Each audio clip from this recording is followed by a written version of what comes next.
जय हिंद साथियों, कैसे हैं आप सभी लोग। बहुत ही गुड न्यूज़ है आपके लिए। यूपी पुलिस की वैकेंसी आ चुकी है। लगभग 60,200 पदों पर इसकी वैकेंसी निकली है।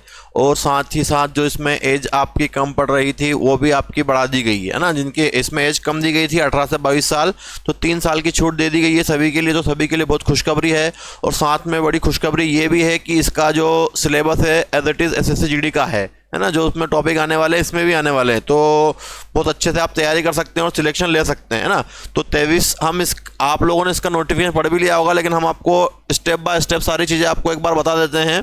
देखिए, 23 तारीख को इसका नोटिफिकेशन जारी हुआ है। ये इसकी वेबसाइट है जिसको आप देख सकते हैं नोटिफिकेशन को, है ना। और ये इसके ग्रेड पे के बारे में जानकारी दी गई है। सबसे इम्पोर्टेंट चीज़ हमारी ये होती है इसमें कितने कितने पद आए हैं, है ना। तो देखो, अनारक्षित अनरिजर्व के जो पद हैं वो इतने पद निकले हैं आपके 24,102 पद, है ना।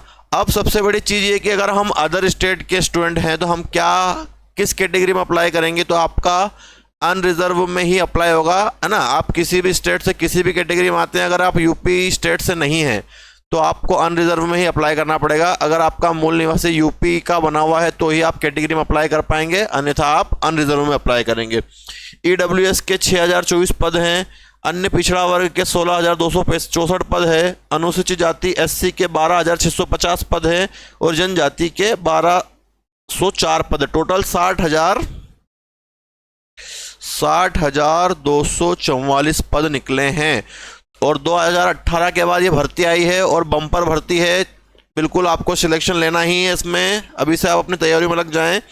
चलिए आगे हम इसकी और जानकारी देखते हैं, है ना। महिला और पुरुष अब पात्र होंगे।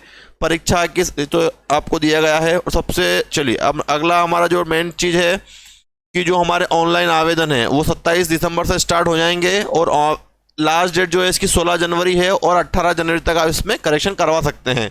और परीक्षा का आवेदन ऑनलाइन होगा, लेकिन एग्ज़ाम आपकी ऑफलाइन होगी OMR शीट पर।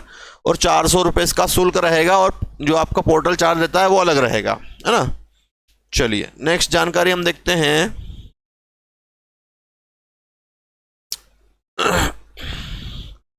नेक्स्ट पेज की जानकारी में देखिए इसमें क्या क्या दिया गया है ना। भारत का नागरिक होना चाहिए ना। ये सब चीज़ें तो भारत के नागरिक ही हैं। ठीक है, अब सबसे बड़ी चीज़ यहाँ पर दूसरी चीज़ ये है कि इसमें जो आपसे मांगा गया है इस चीज़ का आपको ध्यान रखना है। ठीक है, सबसे बड़ी चीज़ यही है हमारी यहाँ पर 10वीं और 12वीं। हमारे पास 10वीं और 12वीं दोनों होना चाहिए, है ना। हमारे अदर स्टेटों में 10वीं पास मांगते हैं, लेकिन इसमें 10वीं भी होना चाहिए और 12वीं भी पास होना चाहिए, तभी आप फॉर्म फिल कर पाएंगे। ठीक है, और कुछ जानकारी इसमें तो नहीं है हमारे काम की। चलिए नेक्स्ट पेज पे हम देखते हैं कि हमारे लिए और क्या जानकारी दी, हमारे काम की जानकारी क्या है इसमें। ठीक है, बाकी बहुत सारा है कि अगर आपका ये इससे सर्टिफिकेट है या प्रादेशिक सेना में न्यूनतम 2 वर्ष की अवधि की सेवा की हो, राष्ट्रीय क्रेडिट कोर बी प्रमाण पत्र क्या है, तो आपको वरीयता दी जाएगी अगर ये चीज़ आपके पास है। DOESCC NILT सोसाइटी से कंप्यूटर O स्तर का होना चाहिए। ठीक है, अब बात करते हैं हम एज की। तो एज इन लोगों ने मांगी थी 18 साल और 22 साल, लेकिन आपको बता दें कि आपको छूट मिल गई है 3 साल की सभी को, है ना। जिसके लिए जो एज दी गई थी उसको सबको 3 साल की छूट दे दी गई है ना। कोर्ट में इसका केस गया था और अभी जस्ट न्यूज़ मिली है कि आपको छूट दे दी गई है। तो जो भी हैं, है ना, पुरुष के लिए 25 साल हो गई है और कैटेगरी की छूट जो दी गई है वो अलग दी गई है। महिलाओं के लिए जो एज दी गई थी आपको, है ना, तो ये आपका एज का क्राइटेरिया दिया गया है पूरा, किस किस को छूट मिलनी है किस किस को नहीं मिलनी है ना। इसको आप अच्छे से पढ़ लीजिएगा, आपने PDF देख ही ली होगी। ठीक है, और हमारे काम की जो चीज़ें हैं वो देख लेते हैं। चलिए, इसमें और हमारे काम की कोई चीज़ नहीं है। अगली हमारे इसमें काम की चीज़ कुछ है क्या?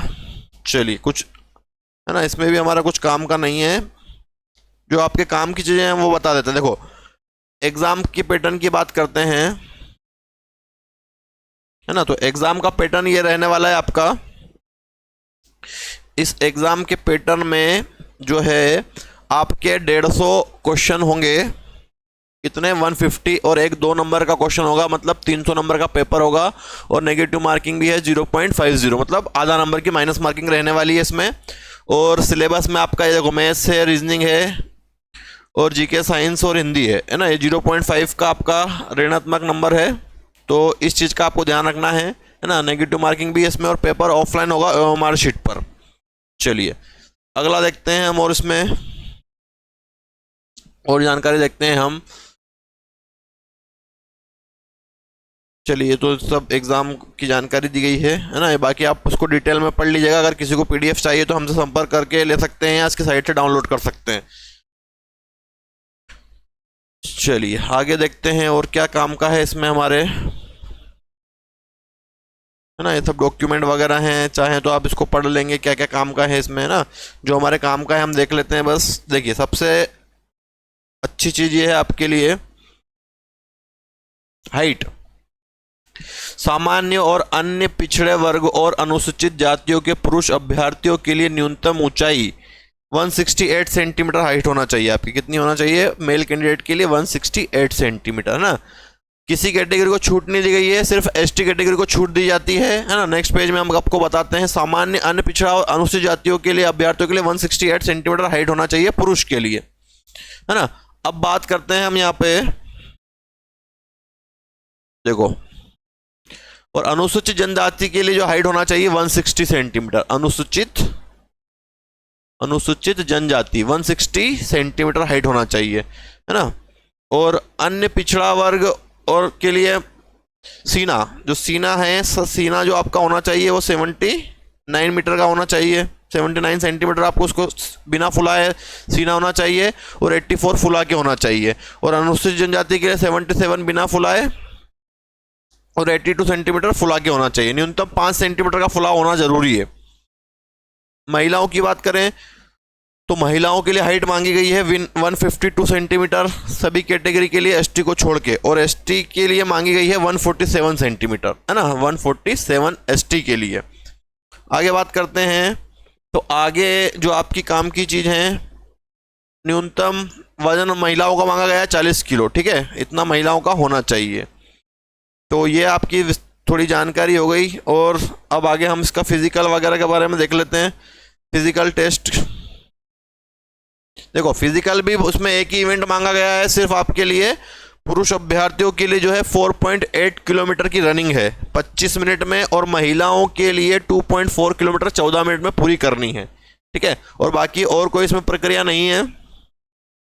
चलिए और देखते हैं आपके काम का क्या है अगले पेज में, है ना। बाकी सब चीज़ें ये दी गई हैं जो बनेगा आपका, आप इसको पढ़ लीजिएगा अच्छे से, है ना। PDF आप लोग पढ़ चुके होंगे। चलिए बाकी सारे UP के लिए हैं चीज़ें। सिलेबस की बात कर लेते हैं हम लोग। सिलेबस ये EWS वगैरह सब सारी जो भी चीज़ें हैं, है ना, ये इसमें छूट दी गई है एज वगैरह में जो भी हैं, है ना। 5 वर्ष की छूट दी गई है अनुसूचित जाति को, तो वो सब सर्टिफिकेट आपको लगाने पड़ेंगे, और छूट सिर्फ उनको दी गई है जो आपके वहाँ रहते हैं, ठीक है। हम सिलेबस की बात करते हैं। बाकी आप PDF पूरी इसको पढ़ लीजिएगा और आपने पढ़ भी ली होगी, ठीक है। देखो सिलेबस, इतना सिलेबस है ये आपका जनरल नॉलेज, है ना। कितने क्या नंबर का अभी पूरा स्पष्ट नहीं हुआ, एग्जाम शायद फरवरी या मार्च में हो सकती है इसकी। तो ये हमारा GK का सिलेबस है, सामान्य विज्ञान, भारत का इतिहास, भारत का संविधान, UP GK सारी चीज़ें, और साथ में हिंदी है। हिंदी के बाद में आपका न्यूमेरिकल एंड मेंटल एबिलिटी और मैथ्स, ये टॉपिक हैं इसके, ठीक है। ये जो नॉर्मल रहते हैं वही सारी चीज़ें हैं।